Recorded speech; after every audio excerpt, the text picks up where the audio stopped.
All right, it is 11 a.m. and I'd say we have a wonderful group of folks in the not just in the waiting room, moving into the viewing room today for a very important conversation. Hello and welcome. I'm Jenna Leventhal, Director of Programs at the USC Shoah Foundation. We're grateful that you're able to join us today. Our Antisemitism Lecture Series has undertaken a number of incredibly timely topics over the past several months, and today's is no different. Dr. Matthias Becker leads the international research project Decoding Antisemitism at the Technical University in Berlin, and we're thrilled to have you here. Matthias studied linguistics, philosophy, and literature at the Free University of Berlin and has worked with several research projects on the use of language in political and media campaigns.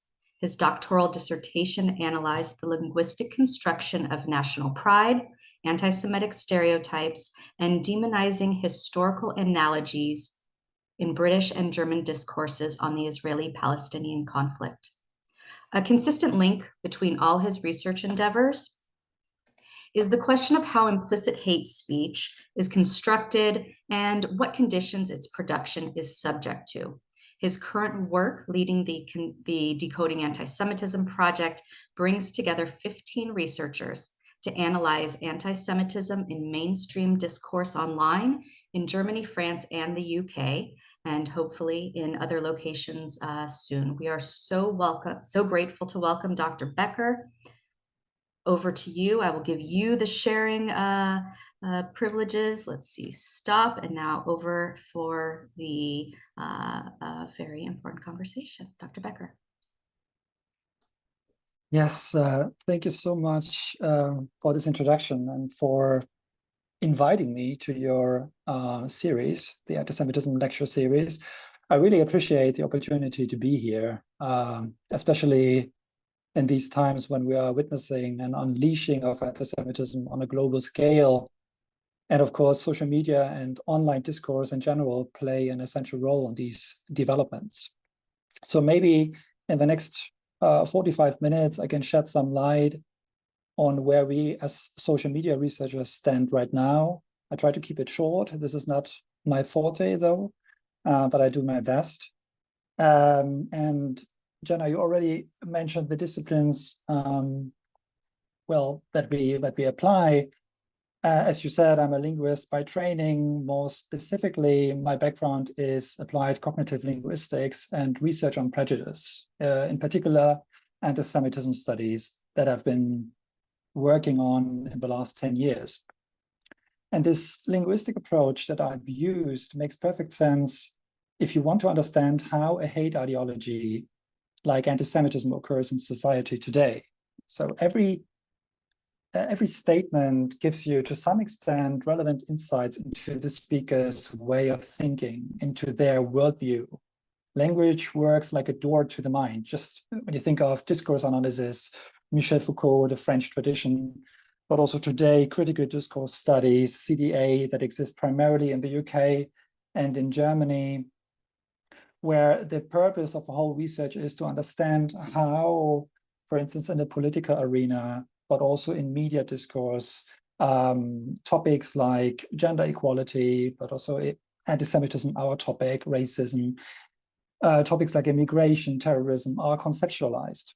And in the US, when we talk about applied linguistics in this regard, it would be, for instance, George Lakob at the University of Berkeley, who wrote a lot about the metaphors and how much the latter structure our thinking and our value system. Hence, in our disciplines, we study language and argumentation in different contexts and milieus, in politics, in the conventional media, but of course, also on social media. So when it comes to attitudes within society, probably the first answer everybody has in mind is, okay, we have surveys, so we know a lot about how anti-Semitism occurs, what are the main concepts, but the problem is there are a lot of methodological issues when we talk about surveys. You have an artificial situation when an interviewer asks an interviewee a range of questions. The possibility to answer those questions are very often limited And you have priming effects, you have aspects of social desirability. All this leads to the point that, to some extent, surveys are always flawed. When it comes to online discourse, and a really like a good methodological approach to studying online discourse, the situation is a completely different one. You have a media trigger. You have, for instance, an Instagram post. You have a YouTube video, and users see this and want to, I mean, in that case, want to reply instantly. So there are self-motivated statements online. There are no limitations with regard to the way how people express their ideas. People feel also safe in the anonymous web. So therefore, you have rather good conditions to study the attitudes that become visible when you actually have a good, reliable tool set to make these trends or these ideas visible. And of course, so this is the direction, language as a door to the mind. But on the other, you also have just the opposite direction. Language also determines thought and is the basis for action. It's not only descriptive, so that we can see when we look around in our environment, we describe what we see, but it also has an impact on our environment. When you think of Germany's past, the atrocities committed by the Nazis were made possible because there was a long tradition and normalization of anti-Semitic discourse over centuries, which was initially established by the Christian church and then continued in modern times on the basis of racist and nationalist thinking. And all that carried from generation to generation by discourse, by verbal and visual media. So anti-Semitic attitudes were kind of the normal until 1945. And now with the interactive web, we see these things, these developments, these processes change to some extent. So far, we had these kind of top-down processes where actually people in certain power positions said what is permissible to say. And now through online discourse, through the interactive web, we can see a lot of bottom-up processes. So the public discourse is less and less determined by overall standards and norms. Large parts of society have the opportunity not only to express themselves, but also shape dominant attitudes that will be essential for our society's future. So understanding dominant patterns in public discourse, particularly in online discourse, will help you anticipate what's about to come. What are the attitudes within society with regard to a certain outgroup?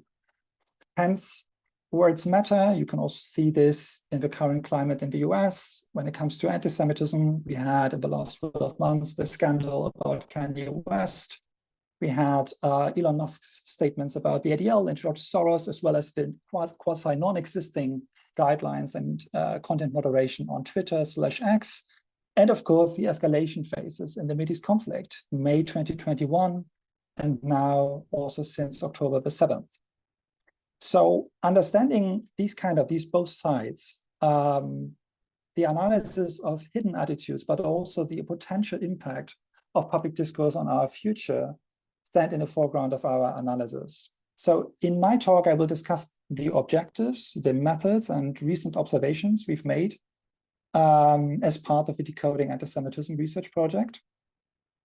And I'm sorry to disappoint anyone who would like to learn more about the central characteristics, about the one and only face of antisemitism on the internet. In my presentation, I will not claim that anti-Semitic rhetoric and Jew hatred as a whole consists of a very specific characterization across all online milieus. And why is that? Well, there are various reasons for that. On the one hand, when it comes to anti-Semitism, we talk about a hate ideology which is more than 2,000 years old. And it is remarkable that during this long period, this hate ideology has always adapted to these conditions around it ever since. So the metaphor of a chameleon is quite apt. Depending on the zeitgeist, depending on attitudes about what represents the good and what stands for the evil, Jews were seen as the opposite, as the negative force per se, the group that cannot be won with the respective in-group, whoever that is and however the latter is defined. So therefore, anti-Semitism, just on the conceptual, on the content-related level, developed various phases, various shapes over the course of its existence. So I'm aware that this talk here, this presentation is not a lecture on anti-Semitism in history. I have a synchronic and not a diachronic perspective on the research object. However, it goes without saying that these manifestations of anti-Semitism, this kind of arsenal, as I call it, must be taken into account if we want to recognize current forms of anti-Semitism, as these are always inherent in the modern manifestations of this kind of bigotry. So with manifestations or arsenal, I mean the concepts, that is the stereotypes, to some extent also analogies, which are the building blocks of anti-Semitism. So it is crucial for identifying Jew hatred in its entirety to have a solid knowledge about the whole range of stereotypes, like deicide, blood libel, the allegations of Jewish greed and power, but also to understand the similarities and differences between, for instance, anti-Judaism of the Christian church, Nazi propaganda, and online discourses today. So in this regard, web-related hate studies, or in our case, social media studies focusing on anti-Semitism, need to incorporate this historical knowledge, operationalized as deductive categories and into the analysis. What is just as decisive, so far I was talking about, again, the content, about the concepts, the arsenal, as I put it. This is just one side of the whole story. There's also the linguistic side, or the communicative patterns with which these concepts are reproduced, the repertoire, as I call it. So the 20th century plays a central role here with the knowledge of the Holocaust.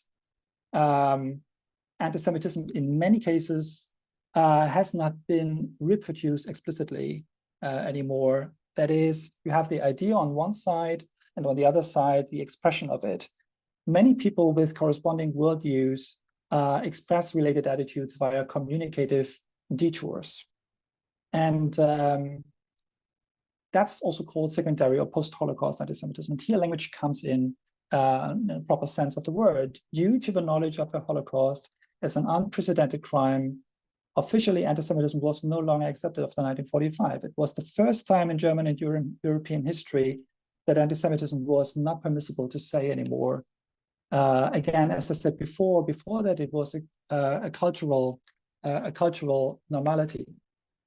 So from this time on, Jew hatred was perceived as a phenomenon that not everyone, at least in the politically moderate discourse, wants to adorn themselves with. So communicating anti-Semitism clashes with one's own positive self-image. It became a taboo. The more a hate ideology becomes a taboo, the more subtlety increases. So what happens here is, on the one hand, anti-Semitism shifted from the public to the private sphere. So we have something that's called communication latency, where actually these explicit forms of Jew hatred were still uttered, but in private discourse. And on the other hand, as soon as these patterns remain part of the public discourse, their form, their shape shifted. So instead of swear words, slurs, etc., calls for violence against anti-Semitism, against Jews, death wishes, etc., implicit patterns became predominant. And I will talk about this in a second. So what we can see here is that there's a variety of content and form when it comes to historical anti-Semitism alone. To return to the thought formulated at the beginning of my talk, why there is not the one and only face of anti-Semitism, we also need to look into web communication. And the interactive web, it's quite obvious, led to a decentralization of discourse. So you have a diversification of anti-Semitic patterns because you have the aforementioned bottom-up processes. There's not anymore one shape of anti-Semitism that you might find in a specific political party or a movement. There are just as many forms of Jew hatred that you can find offline, also online. And even online, the amount, the variety of forms is increasing.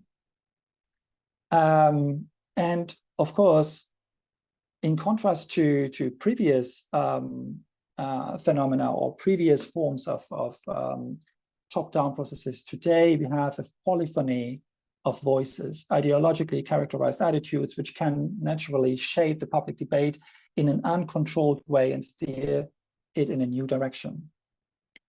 What is essential for all this is the communication conditions online, such as anonymity of web users and their mutual reinforcement in sharing hateful content, the very belated attempts of regulation, which also provide for sanctions, and the large number of participants in the discourse and attitudes that lead to an omnipresence and diversification of hate speech, as I said before. So we have, based on this kind of observation, the anonymity of web users, we have on the one hand a reactivation and transformation of age-old prejudice on the one side, as on the other side, an emergence of completely new modes of anti-Semitic expression.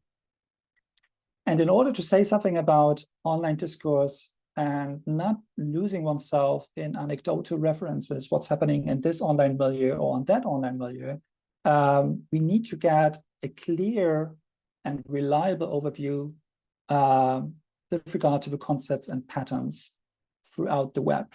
And of course, depending on each online milieu, the response, the way how anti-Semitic tropes are communicated vary to a large extent. So when you study anti-Semitism in politically moderate discourse today, you see that it does not come along in explicit form. I was already talking about implicitness. There are lots of innovative forms,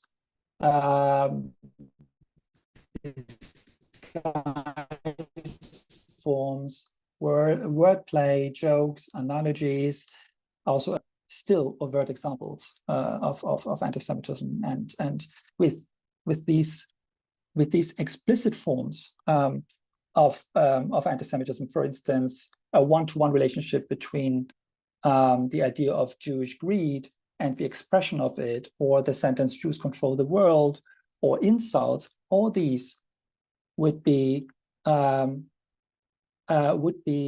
explicit forms of anti-Semitism. Just to give you a brief impression of what I mean with implicitness, this is just a tiny extract of what we found so far. These examples are examples for coded anti-Semitic language use that can be found online on a regular basis. On the one, and these are different levels, of course, starting with semiotic markers, where you actually have a rather clear interpretation based on the meaning of certain icons. For instance, the paraglider icon that in the context of October 7th stands for let's say, a visual affirmation of violence and slaughter that we could see in southern Israel. So there, the amount of implicitness or the grade of implicitness is rather limited. When we move a little bit further, for instance, to wordplay or puns, the amount of implicitness increases. For instance, when you look at examples like DEFCON 3, referring to Kanye West, there you have a wordplay that actually is an implicit death wish with regard to Jews. Schindler's List is a very good example, referring to Spielberg's movie and implicitly saying that the Holocaust is a hoax. So here, the idea that the Holocaust is a hoax is not put into words like one by one. It is just based on the way how these words are put together, how the surface of the word is changed. With regard to allusions, here the surface of the word remains intact, but the context where this word is put in creates a new understanding of the word itself. So the inference potential changes. Just a very good example, I guess, would be when you look at the last example in this range of expressions, someone should give George Soros a shower, where the word shower put in quotation marks is an allusion to the gas chambers. So this is actually an implicit way of communicating a death wish without saying it explicitly. And of course, it moves on. It goes to indirect speech acts where actually all the words put together lead to an anti-Semitic idea, to an anti-Semitic understanding. For instance, just to give you one example, in the past, it was common to say Jews are greedy or Jews exploit for Holocaust. And this, of course, the idea that Jews, which would be an updated version of the classical stereotype, but the idea of Jews exploiting for Holocaust can also be expressed by a rhetorical question, like the first one I list here: who's holding the handout again? Below the line of an article that refers to the culture of memory in Germany, everybody immediately understands that the group of people this web user is talking about is actually Jews. It's the Jewish community in Germany that just waits for the right occasion to exploit the Nazi genocide for financial or symbolic gain. You also find here a QR code. If you're interested in that, it leads to one of our articles on the topic of implicitness with regard to Soros-related debates online. So these examples represent only a minor part of a diversity of related utterances. And I haven't even mentioned the image level. Of course, web discourses show an incredible amount of visual content, maybe photos, cartoons, memes, but also text-image relations.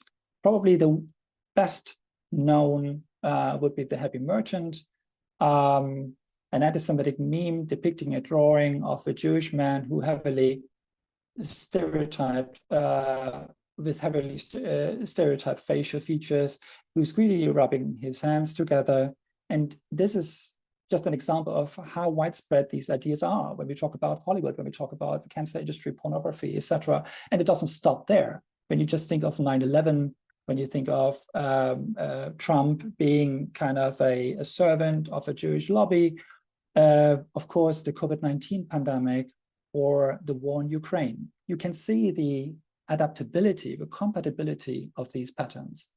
This is a rather simple way of expressing an anti-Semitic idea. And you can see the proportions, the way how the gestures are presented. There's a repetition. And also with the help of multimodal models, this can be detected to some extent.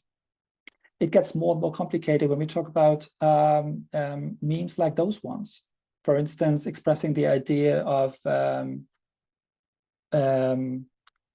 taboo of criticism when it comes to Israel, or the visual allusion to the great white shark with this kind of Jewish physiognomy and the idea of Jewish greed, or diversions via Sesame Street, an implicit Holocaust denial. Other examples that came up recently or that are already in web discourse for quite some time, but they are used after October 7th on a regular basis, are these examples expressing the Nazi analogy, the idea of a genocide against the Palestinians. Child murder is depicted here. One that is a little bit older comes from Carlos Latouf, the idea that children are placed in the center of a square conveys the idea that the IDF is targeting children deliberately, and that we therefore cannot speak of collateral damage anymore. But of course, also the idea of playing the anti-Semitism card, a taboo of criticism, and all the while references to an exploitation of the US by a Jewish lobby, by Israeli power, let's say, an oppressive approach to withdraw support from America with visual analogies to an abusive relationship. So all these forms are examples of like rather implicit forms of communication, and it's very difficult to find those examples automatically. So like the idea of our work is first and foremost a qualitative one, because to use the proverbial tip of the iceberg, a visual metaphor by which I would like to suggest that we cannot yet recognize the true extent of anti-Semitism online would lead to the conclusion that despite the fact that the web is the most important platform for political debate and therefore has an unprecedented impact on the future of our societies, the real dimension of anti-Semitism online is still unknown until today. There are definitely attempts to dig deeper. This is also what we do, but there are certain obstacles that I want to mention in a second. But the whole thing, the whole observation, when it comes to the content-related and the communicative diversity of anti-Semitism, led actually to the idea of the Decoding Antisemitism project, to identify patterns and compare them with historical forms, recognize where there are changes at the word level or the argument structure, and provide information on how these or even other hate ideologies may develop in the future, what kind of long-term trends become discernible. So Decoding Antisemitism is a pilot project that started in summer 2020. It's funded by the Alfred Landecker Foundation, and it is based at the Center for Research on Antisemitism at TU Berlin, carried out in close cooperation with HTW in Berlin, but also the Hate Lab at Cardiff University and the KCL in London.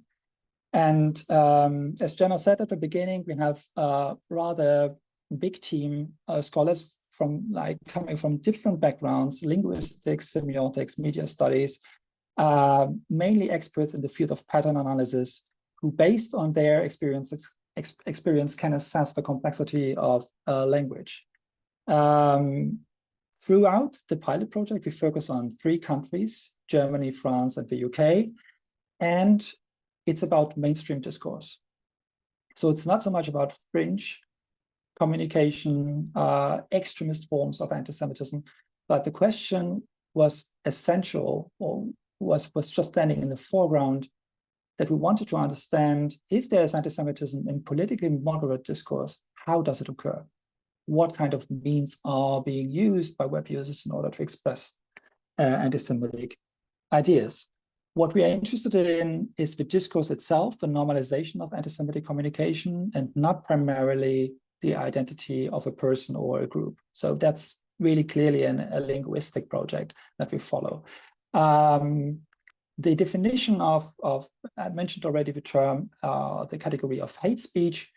In contrast to many other research projects, we understand hate speech as a phenomenon that can also be shared, or that can also be expressed unconsciously. So we follow the definition of hate speech by INACH, where the idea of the intent is not that relevant, because when we talk about anti-Semitism, we talk about, again, an age-old hate ideology that is very often communicated by web users without even knowing it, without even having a clear understanding where this kind of trope comes from.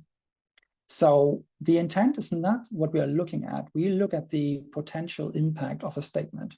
What kind of ideas, concepts, what kind of generalizations can we find in a statement that in a certain language community, in this specific context, can be interpreted following these or those readings of a sentence. When it comes to anti-Semitism, we follow the International Holocaust Remembrance Agency definition that needed to be operationalized, because, again, we do a lot of qualitative research, detailed analysis, where we actually have to have a proper understanding of all, like, the variety of stereotypes and analogies. And of course, this is a working definition. Therefore, certain categories are not displayed in the body of the definition. So what we did, we used that as a starting point, and we built something like a guidebook, a table consisting of at least 250 categories with a definition for each pattern, for each concept, explicit and implicit examples for gray areas, in order to make a consistent annotation possible. Because we talk about a daily confrontation with online content. And of course, we all know also when we think of interview studies, the research object has an impact on the researcher. So we actually need to have something like a guidebook, a framework with clear categories, with clear definitions, so that we have like a really consistent annotation and conservative categories. Conservative categories means that if you have a statement that on the one side could be anti-Semitic, but there's still an interpretation that would lead to a non-anti-Semitic interpretation, we would always follow that way, because in the long run, we want to train classifiers that they do the job for us. Therefore, we need to be cautious when it comes to these definitions, or when it comes to these interpretations. But I will talk about this in a second a little bit further. So this is the framework. So historical and current day knowledge about anti-Semitism, a definition of hate speech, and a well-accepted definition of anti-Semitism, how it occurs today. So how do we proceed from here? As the amount of web data is boundless, we as a research team always orientate ourselves on so-called discourse events. And with discourse events, I mean, for instance, the current escalation phase in the Middle East, or an anti-Semitic incident in the streets of Paris or London, or Kanye West statements a few months ago. So we have an incident in offline or online. We look at the way how media outlets react to this, what kind of statements we can find online, and then how do web users react to this, and what's actually the main response. That's how we start our analysis. Just to give you an impression what I mean when I talk about this kind of detailed qualitative approach. This is the tool we have been working with, mainly MaxQDA, for qualitative data analysis, where we actually import all the data sets we have. And based on the guidebook I mentioned beforehand, we just go through the comment section and analyze what we can find on various levels. This would be a screenshot of that. So, but here you can see on the right-hand side an extract of a comment section. On the left-hand side, you see the code system, the annotation system we use. So this is manual work. Manual work, like from comment to understand what patterns become discernible. How does the web discourse change within this kind of comment section? And to analyze the content, always following 3 questions: whether there is an anti-Semitic concept that comes up in the statement. Then second, what kind of concept do we find? What kind of stereotype, what kind of analogy is it? And the third question would be, how are these concepts communicated by the web users in these online debates? So this is extremely tedious. It's a lot of work, but it's extremely fruitful in the end, because based on this approach, you will be able to understand how within a language community, within an online milieu, over the course of 1 or 2 years, the way anti-Semitism is expressed is changing. And it's not always the change. The change is not always happening on the content level. It's also happening on the level of language, of imagery use. So far, we have analyzed more than 115,000 comments in that way, throughout these 3 language communities. And the majority, as you can imagine, the majority of anti-Semitic statements was implicit, or you needed the concrete context in order to understand it. And there's a very big difference interestingly, between Germany and the UK.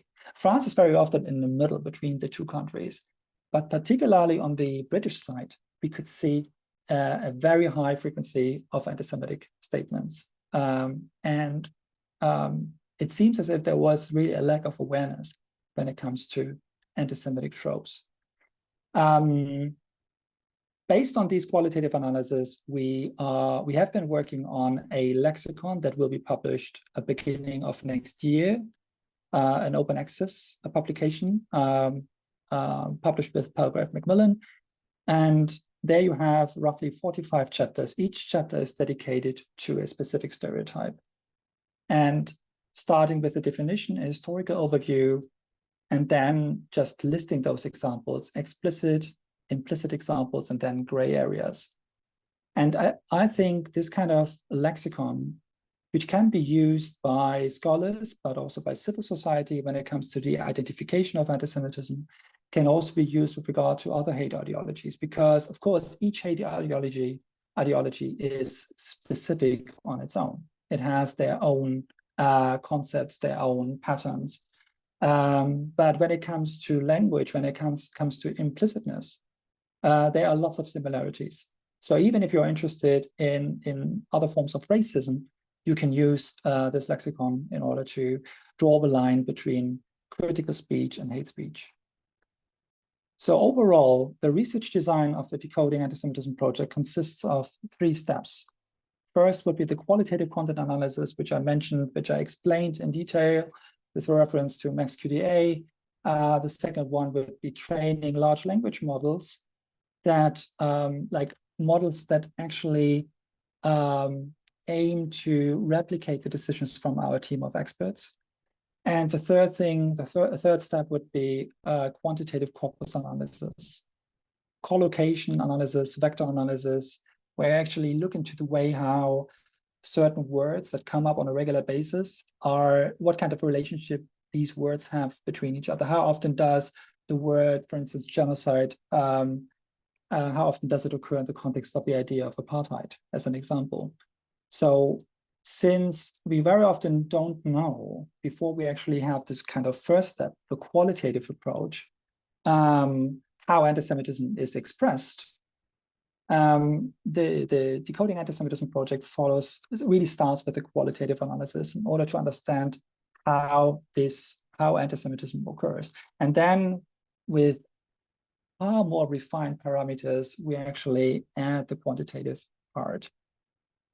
Getting briefly to the second step, the iterative process between qualitative approaches and supervised machine learning. Just to give you a better understanding, I also show this scheme. Again, you see the step 1, the annotated data based on qualitative analysis at the center of the scheme. Then you see step 2 in the background, where actually where large language models are trained with the help of these annotated data. You have an automated classification, and then this will be tested and verified by our team of experts. And this again leads to the quantitative part of our project. So that we have, on the one hand, an analysis in depth when it comes to anti-Semitism, and at the same time, we can actually have a far wider understanding of how these patterns that we identify based on step 1, how these patterns occur in different online communities. So when we actually use large language models like BERT and GPT-3 to have that approach with regard to far bigger data sets. So when it comes to our approaches, we publish on a regular basis discourse reports every 6 months.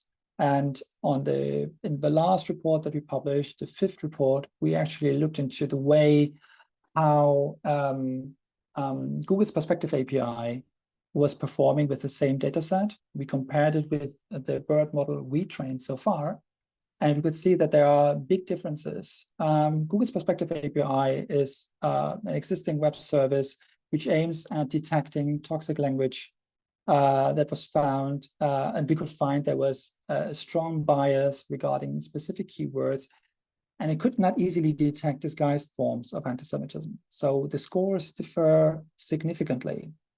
A very high proportion of anti-Semitic texts were not detected by the service. And lots of false positives. For instance, as soon as you had a statement with Israel and Jews, there was a very quick label of that this is anti-Semitic. And on the other side, lots of false negatives, where you could see that word knowledge was missing, that probably the training data set that was used by Google's Perspective, by the team of Google, that there was a very low amount of overlaps, that certain coders, the people who were responsible for labeling the data set, we're not agreeing on many cases. So anti-Semitism is really a very challenging hate ideology. We could also see that in studies coming from the ISD, that especially when it comes to anti-Semitism, the amount of agreement between the different coders was pretty low. So what we could find in our first results using BERT large language models was that we had a rather good performance, so a rather decent identification of hate speech. You can see here class 1 and class 0. Class 1 would be anti-Semitic cases, class 0 would be non-anti-Semitic cases, and you can see that the model we used could identify correctly 75% of the instances it labels as a hate speech, and out of all the actual instances of hate speech it catches 65%. So the F1 score of 0.7, like 1 would be perfect, 0.7, so 70%, suggests a good overall performance, indicating that the model maintains a balance between correctly identifying hate speech and minimizing false positives. A big problem when it comes to the automatic identification of anti-Semitism were anaphora. So, for instance, if someone says he's the evil of the world, and he refers to George Soros, but the model cannot identify because it cannot identify the person behind it or the person that statement is referring to, because the person is mentioned in a previous comment or in the Facebook post, for instance. This is a big deal. This is a big issue when it comes to these language models.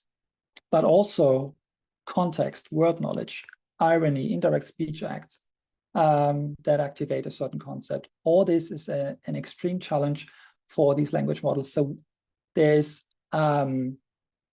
still a lot of work to do with regard to this. There's a lot of room for improvement, especially in recall, but like training these models on a regular basis based on reliable annotations throughout different online values needs to continue in order to have a good performance at the very end.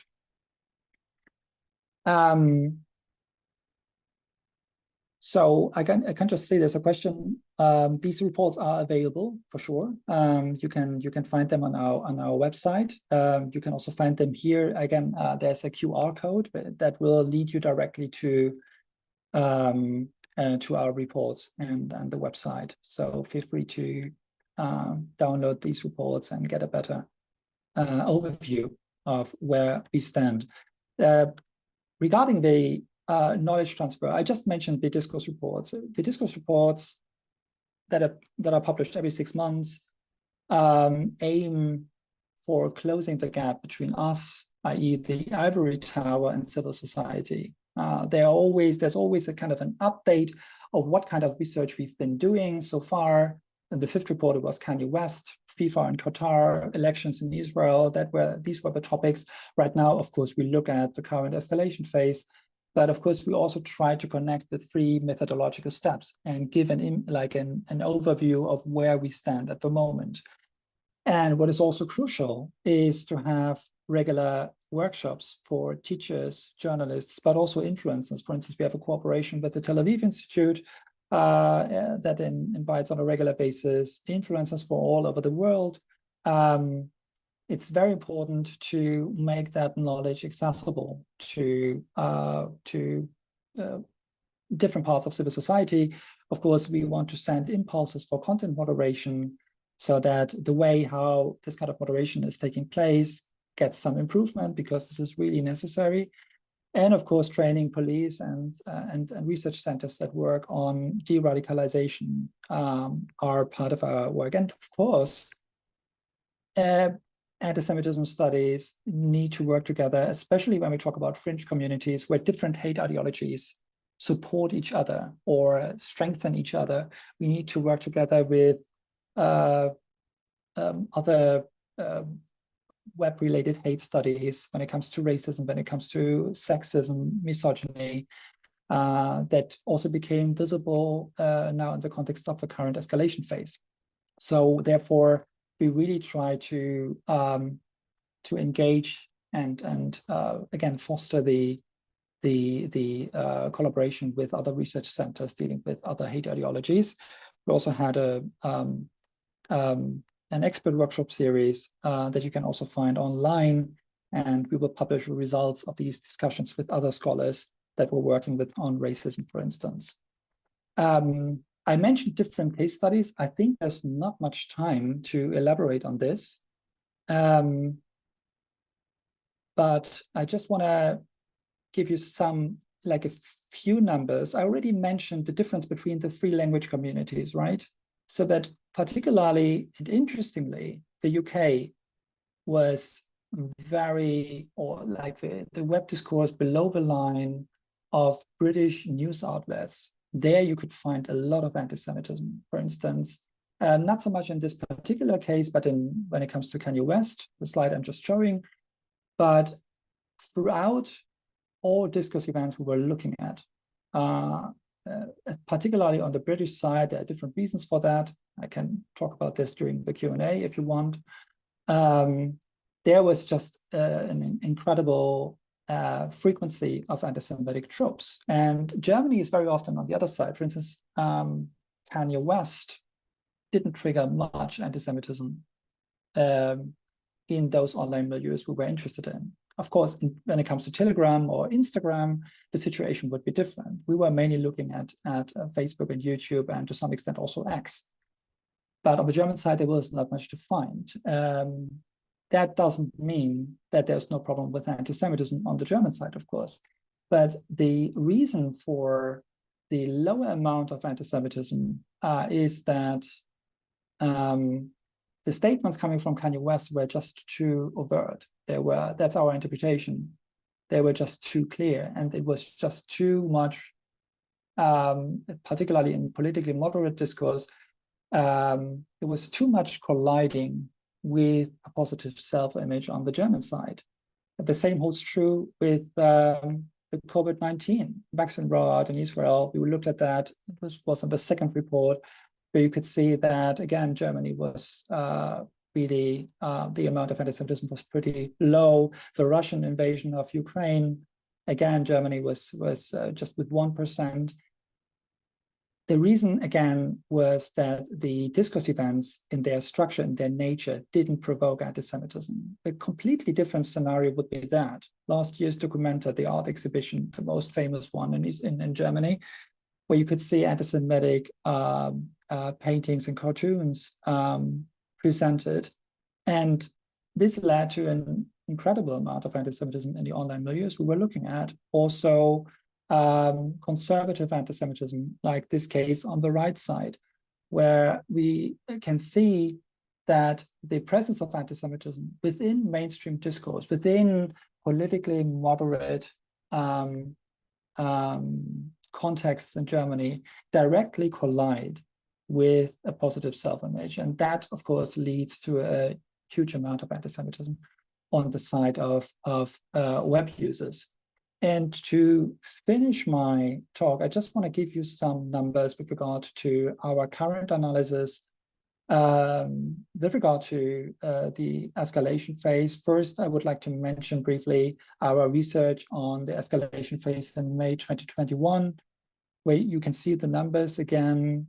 Britain with 26.9%, pretty high amounts of anti-Semitism. France and Germany, roughly the same. Britain is more than like double when we talk about the numbers, and a concentration of anti-Semitic tropes that always came up. When it comes to the current escalation phase, we would, and maybe you saw our recent preliminary study that came out 2 weeks ago, we were talking about a turning point. Here again, on the QR code, you can download that study. Here we analyzed more than 11,000 comments, not only from Facebook, but also from YouTube. And the numbers were just increasing in a way I've never seen before. And I've been working on online anti-Semitism in the last 10 years. And this was something unprecedented. So particularly on the British and also on the French side, the number of anti-Semitism doubled or sometimes even tripled. In one French comment section, we even had 60% of anti-Semitism. Usually it's between 15 and 25%. And it's not only the frequency that is interesting here. It's just the what kind of anti-Semitic concepts can you find? And it was not so much about projections. It was not so much about talking about Israeli apartheid or Israel being the neo-Nazi state, like what I would call historical analogies that serve a certain demonization of Israel. It was about self-positioning in these current debates. It was about what users really think, how they look at the massacres in southern Israel. And it was very often, in most of the cases, it was affirmation, clear affirmation of violence and murder in most of the cases, and in various ways, of course, very explicit. And lots of examples of Schadenfreude, lots of even misogyny when we talk about the festival goers. There was a lot of sexism there, and these forms of self-positioning were then combined with the concept of sole blame on the Israeli side. So everything that happened right now in the Middle East conflict are kind of the product of Israel, and not only of Netanyahu, but just the existence of the Israeli state. And correspondingly, or as a consequence, the idea that Israel should not exist. And I guess we don't have the time for that, but there are lots of examples that you can also find in the report I mentioned, where you can see that there's a huge amount of Schadenfreude. It's not only limited to Israel. For instance, you have this wordplay during the booze, so where you can see that it's actually referring to Jews worldwide. You have an allusion to Hitler in the example right after. And of course, and this is happening also on a regular basis, it is the whole massacre is conceptualized as the first step towards the West. So this kind of clash of civilization that we could see also in the context of 9/11 happened on a regular basis. Islam versus the West. And what is interesting here, and here I want to finish the talk because really it's already pretty long. It's interesting as a last observation that these statements very often came up below the line of YouTube videos that present the horrors in southern Israel. So it's not like, that the retaliations on the Israeli side happened right after. Below the line of these references, this media coverage about the IDF, there was the standard level of anti-Semitism. What actually triggered the huge amount of anti-Semitism were these clips that actually showed the violence in the kibbutzim and on the festival. And my expectation, or the expectation within my research team, was that particularly those recordings would lead to a decrease of anti-Semitism, that at least people with an anti-Semitic worldview wouldn't add anything to this, because it actually shows the anti-Semitism on the side of Hamas, the violence directed against civilians. But particularly those media stories provoked this huge amount of anti-Semitism, which was kind of striking to us. Okay, so far, again, feel free to download the report or this preliminary study. Also feel free to have a look at our website and to subscribe to our newsletter if you like. And I'm very much looking forward to the Q&A session, and happy to stay in touch, of course. Thank you very much. Thank you, Matthias. There's a number of really thoughtful questions in the Zoom, so I'm going to try to get to as many as possible. Jackie Jones wrote in, what advice would you give to educators trying to get their students to be more critical consumers of social media, especially helping them decode some of the implicit messages they are being exposed to?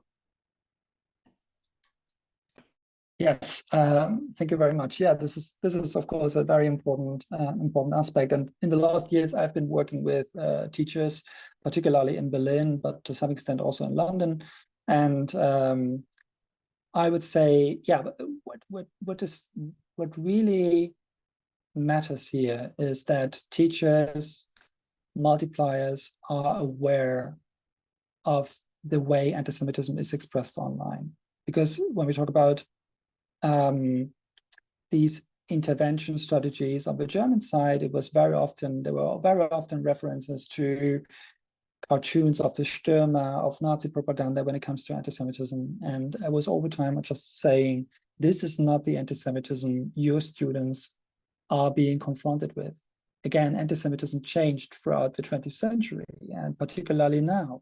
So you need to have a proper understanding of how anti-Semitism occurs. And as soon as you understand the concepts and patterns, we also know and repertoire of anti-Semitism, you can formulate counter strategies. And there, I think here we really need to think about ways how social media studies and education, the field of education, can work closely together. I'm also not particularly a fan of counter speech directly online. I think when it comes to overt forms of anti-Semitism, slurs, again, this kind of affirmation of violence, death wishes, etc., incitement, of course, here we need to act. And I think it's very important to have an impact on public discourse, on online discourse, and it's important that platforms react. But when it comes to these stereotypes and analogies, I think it's important that we create something like social media literacy, that teachers are aware of all these different ways of how anti-Semitism is expressed, and that they take that knowledge into the classroom, where you have actually more or less a safe space to discuss what that is, what's the history behind that concept. And if students within your school class are in favor of these views, the teachers actually need to ask, what is their motivation? What leads a person to this kind of anti-Semitic statement? I think this is just one side. And of course, when it comes to deconstructing, decoding implicitness, this is something that is not only useful when it comes to anti-Semitism. I think it's important to all sorts of hate speech, that particularly young people whose political opinions are shaped online need to understand how powerful language is, how powerful memes are, what's the impact of an image, and that has, unconsciously speaking, like an unconscious impact on you without even knowing it. And here I think it's extremely important to prepare young, like future generations, to deal with this kind of discourse online. Thank you. We also received a really interesting question. They wrote in, thank you for your valuable presentation. Interested in your thoughts when looking at markers for anti-Semitic discourse, not only as hate speech, but also as radicalized anti-establishment ideology, which is why it can appeal to radical right and left. The impacts of this can be indicators of erosion of trust and confidence in government, civil society, etc. Thoughts?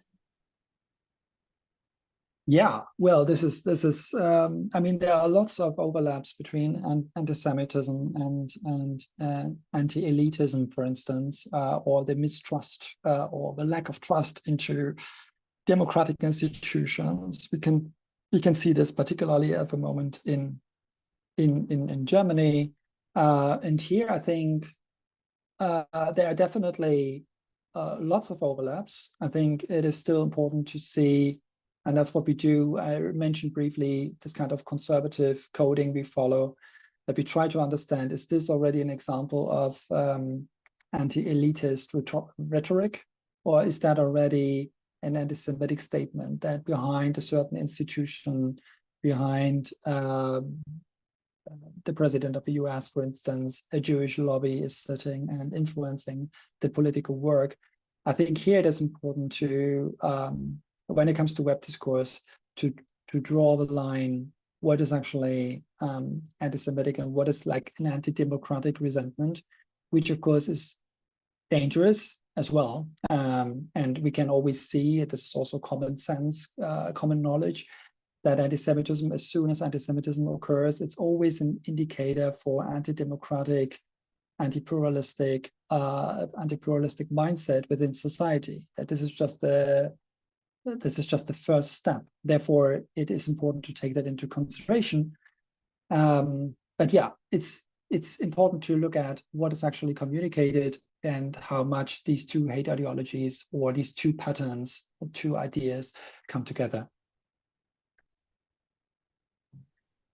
Thank you. Maybe we'll try to squeeze in one more question. We are at 12 o'clock LA time for those who are online and need to jump.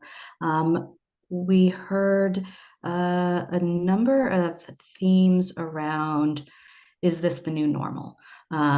We've been seeing with online hate in the last month, and then in the previous years as your research has evolved. What are you what are you seeing? What is the evidence showing? So if I understand you correctly, if there is some increase, that's the question, right? In comparison to the last year. Well, yeah, I mean, October 7th was a turning point. As I said, like the last case study I presented, it is something with regard to like the frequency of anti-Semitic tropes and the choice of concepts. And, you know, I'm always talking about stereotypes, analogies, and the self-positioning or discursive strategies, however you want to call it. So where actually the positioning of the web user, the speaker, stands in the foreground. So if someone, for instance, when we talk about Holocaust distortion, Holocaust denial, and we talk about affirmation of violence, when it comes to the affirmation of Nazi crimes, what stands in the foreground is always the positioning of the speaker, and not so much the projected idea onto the Jewish or Israeli outgroup. So what we could definitely see is not only a huge amount, like a huge frequency of anti-Semitic tropes, but also like a strong emphasis on the perspective of the web user. So that the person that utters something that adds their opinion to the online discourse emphasizes the praise, the affirmation, the celebration of these violent acts. And this is something, again, I've never seen before. We also have a second measurement period right now where we could also see a discrepancy between reports on the retaliations on the side of the IDF. Again, the quality and the quantity of anti-Semitic statements is more or less the same like what we saw in previous years. But as soon as this kind of jihadist atrocities are standing in the foreground, as soon as also the attacks on Israeli embassies stand in the foreground, this kind of changes completely. There you actually have, again, a much higher frequency and a much more open way of expressing anti-Semitic ideas than in the other online contexts. But of course, this is just a preliminary result. What we need to do, and this is what we are going to do, there will be a sixth report that will be published in February next year, where we actually have a more like where we present the ongoing analysis from October 7th until December. and how the discourse changes in the three countries. What we found so far is what I just said, but of course we need to see how the numbers look like in the coming weeks.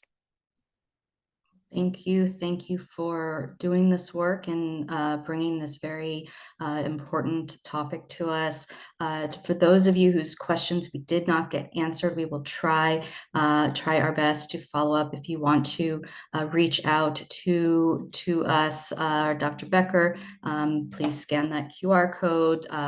Rachel put also in the chat a link to the Decoding Antisemitism website, as well as some educational resources around building media literacy, and the link to our upcoming Antisemitism Lecture Series events that we have scheduled for January and beyond. I'll throw those up on the screen as well, but I did want to thank you all for joining us out there, and thank you, Dr. Becker, for making the time, for doing this work, and for giving us just a glimpse into this this fascinating world.